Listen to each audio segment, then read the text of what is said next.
Have you been through the 12 steps and it just didn't work? Or maybe you're in it now, waiting for something to happen that hasn't happened yet. Or maybe you want to help a loved one who it's just not working for. You're not alone. Today, we're diving into the truth about the 12-step model.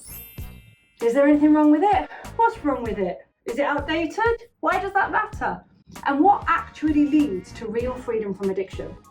And no, this is not a hate-fueled rant. We're cutting through the emotional attacks and we're getting to the facts. Let's go. The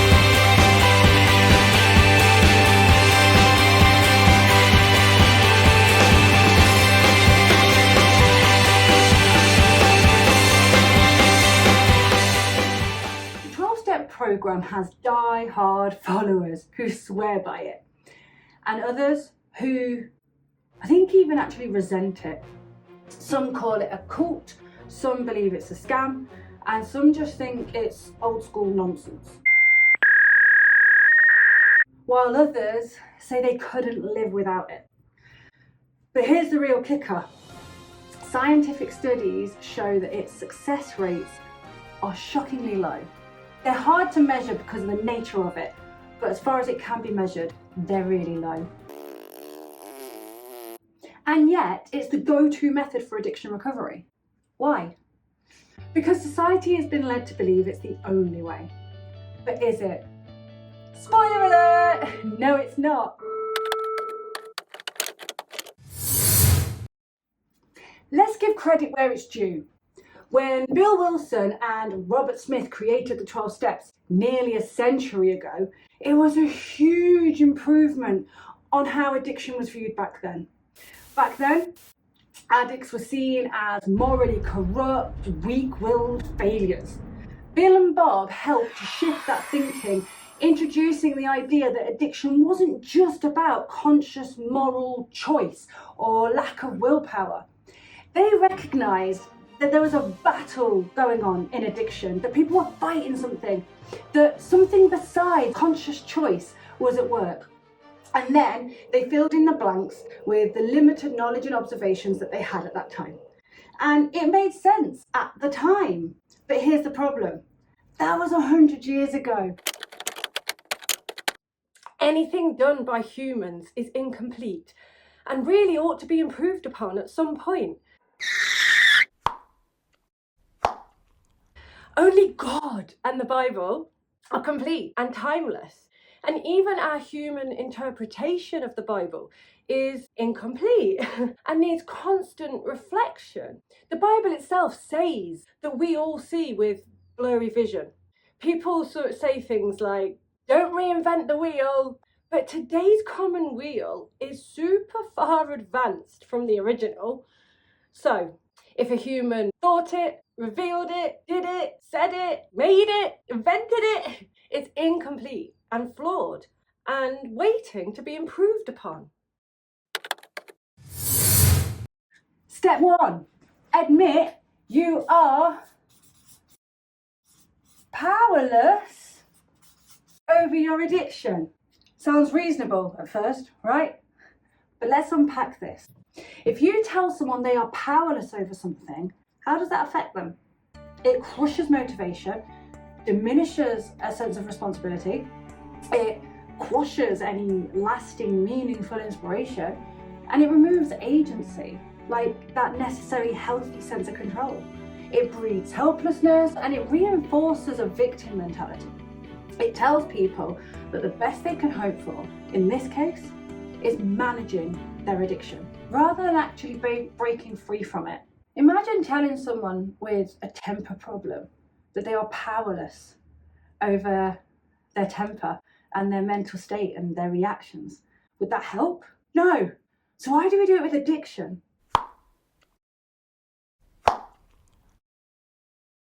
We tend to assume more control over now than is realistic, while assuming less control over tomorrow than is possible.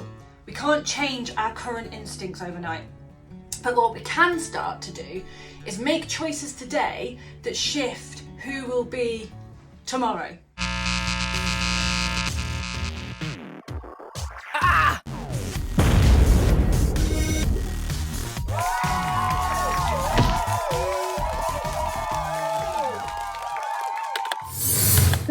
about this classic line? I'm John and I'm an alcoholic. Why does this matter? Because words shape identity. The Bible says loads about the power of words, including that the tongue has the power of life and death. The Bible also declares that we can be transformed from the old into the new, that we can be new creations. Yet, in 12-step groups, you're encouraged to hold on to the old identity forever, even though it's like the one we don't want. You're never free. You're always an addict in recovery. And that's a problem. True freedom means leaving behind the old, not carrying it as this lifelong label and identity, wrongly, needlessly, that we don't have to keep carrying. It's just not true. Some critics are concerned that the 12-step emphasis on shortcomings and defects of character can be shaming and can exacerbate poor self-image, which is counterproductive for recovery or any growth. Most of us try to handle shame in one or two ways. We lean into it, accept ourselves as less than, and let failure to try just wash over us and not even attempt anything. Or we try to tip the scales through good works and success and arrogance to try and outweigh the shame, almost like bringing alternative evidence to a core view of our worth. Biblical books that really are powerful on this are like Romans and Galatians in particular. The 12-step approach makes room for both of these approaches to shame. So what's the problem with that? Well, neither of these approaches actually deal with shame. An unresolved shame has a habit of taking the steering wheel of life and driving us into ditches. Have you ever had a broken bone? Remember how you panicked the moment anyone approached? How you held your breath to keep your body still? That's what shame does. It makes everything hypersensitively revolve around its sore point. Let's not accommodate shame, people. Let's process and overcome it. With the 12 steps, you can lean into your shame, helplessly accepting how defected and faulty you are. Or you can try and outweigh your shame through making amends and improving your character. Or you can find true freedom from your addiction and deal with the shame in the process. The 12 steps tell you to surrender to a higher power. But what does that even mean? Some people do find Christ this way, and that's great, brilliant, by any means, the Apostle Paul said. But the real issue is the underlying message. You are helpless without an external force propping you up. It subtly reinforces this idea that you can't be free, only managed with constant outside intervention. But what if I told you that you already have the power to break free? Because you do. And of course, yes, I believe we need Christ to pay our immeasurable debt, to save our souls and restore our eternal purpose for living. But God has given us power to overcome things in the here and now. He has given us tools to use and responsibility to use them. And they work. And yes, of course, I believe that we need God every day. He sustains life. He is life and truth and light and love. But out of that, we are meant to grow from glory to glory, needing Him at every new challenge, not helplessly needing Him to forever keep us perched on the edge of the cliff of relapse, forever fearful that one spiritually cool day will release His grip as we plummet to the bottom. No. The higher power aspect of the 12 steps is one of its many undercurrent messages in its theme of helplessness. From needing obscure higher power, to accepting powerlessness, to many steps highlighting this kind of pitifulness, to taking one day at a time for the rest of days, to having a sponsor at beck and call, and all the while calling it a disease.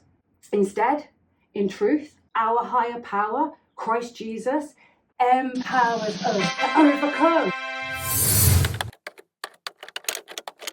Ever heard this one? Once an addict, always an addict. It's a lie. Addiction is not an incurable disease. It's a reversible brain injury. Neuroscience tells us that the brain can rewire itself. We can rewire our own brains. And the Bible has long taught of transformation through renewing of the mind. The brain can heal. Addiction can be healed. But the 12-step model keeps somebody in a mindset of constant struggle. It's like the difference between illegally escaping a prison to then forever watch your back, afraid of being caught and thrown back in, or instead to go through like an appeals process and be officially released into complete legitimate freedom. One of the biggest differences between true freedom and the 12 steps is that even if the 12 steps work, it means that you abstain long term, and you only really know if it's worked when you die and didn't relapse before dying. Otherwise, every single day is a risk of relapse and it not working. Whereas if the true freedom model works, you cease to be an addict anymore. All cravings and temptation are gone for that. You are less at risk of relapse than a non-addict is of becoming an addict. The 12 steps tell us we will never be free from fighting, and as such, we go on punching air long after the adversary is gone. You don't have to live like that. Community is one of the strongest aspects of the 12-step model, but here's the catch. It keeps addiction at the centre of your life and your identity.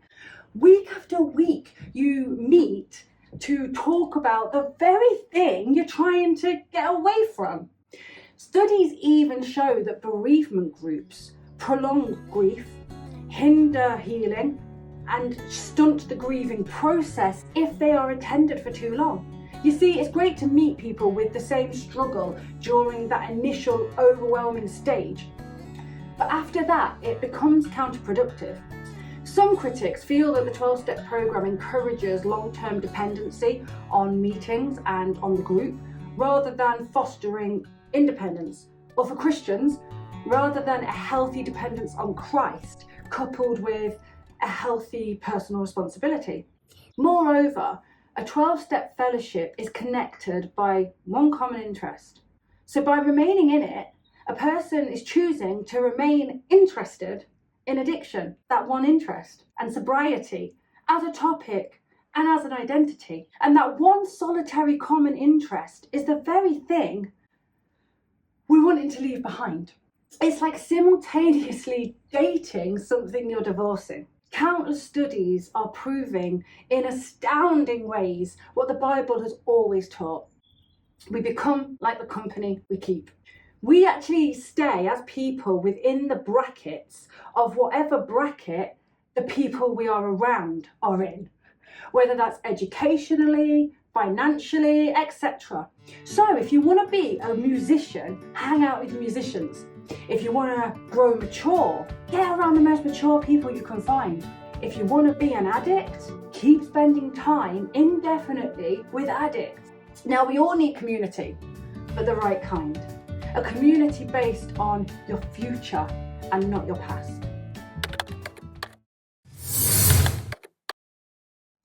Now, here's the psychology behind those AA sobriety tokens for streaks. They teach you to measure success by what you avoid, not by what you gain.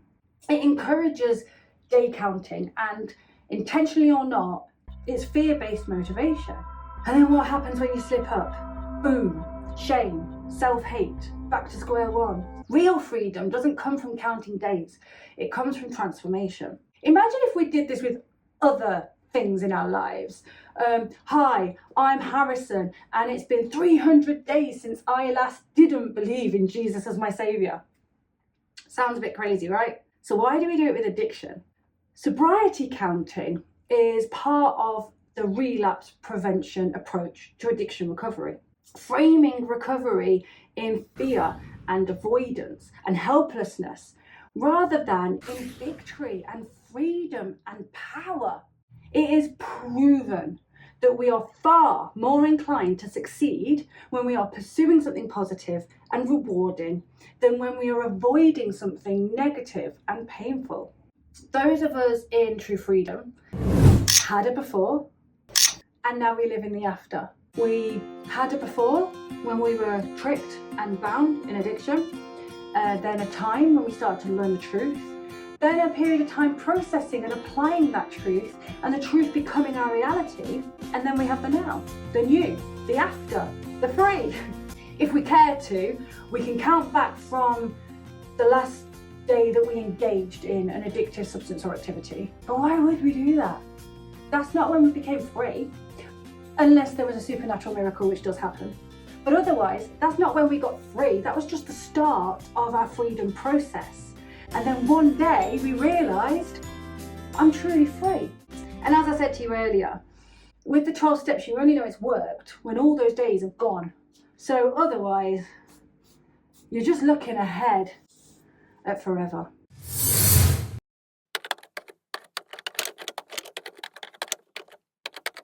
Have you heard of intrinsic versus extrinsic motivation and reward? Well, it turns out that extrinsic reward, as in someone or something outside of us rewarding us for something, or rewarding ourselves from outside, diminishes intrinsic motivation and pleasure, the stuff that you feel for the sake of it. For example, when I created this plan of daily, weekly and monthly extrinsic reward for going to the gym more consistently, I soon found myself wanting to go to the gym less. The gym exercise experience itself became less enjoyable and less positive the more that I anticipated this external reward for it. Why? Because an extrinsic reward tells the brain that the thing we're rewarding or being rewarded for is so difficult and unwanted that we have to incentivize ourselves to it. I got my gym motivation and joy back when I started focusing on the intrinsic reward of being there, the experience itself and the good things that made me feel, the thing itself being the reward. So, the extrinsic reward of tokens might be telling your brain that sobriety is too hard or isn't even what you really want deep down. Now, just as I have no need of streaks and rewards for being a saved follower of Jesus Christ, I don't need streaks and rewards for being free from addiction. I just am. And you can be too. So, if the 12 steps aren't the answer, what is? It starts with the truth. The truth that you are not powerless, that addiction is not some permanent disease, that healing is possible. The Bible backs it, science now backs it, experience backs it, observation and logic back it. True freedom is about transformation, not just sobriety. It's about moving forward, not avoiding backward. It's time to stop managing addiction and start living in complete freedom. If this resonated with you, hit that like button and subscribe for more truth that breaks chains. Share this with someone who needs to hear it. Let's rewrite the narrative on addiction. Again, I honour Bill and Bob for the stride that they made. But now, let's take the long-awaited next stride. You are not powerless. You are not diseased and doomed. You can be free. And I'll see you in the next video. Until then, live in freedom.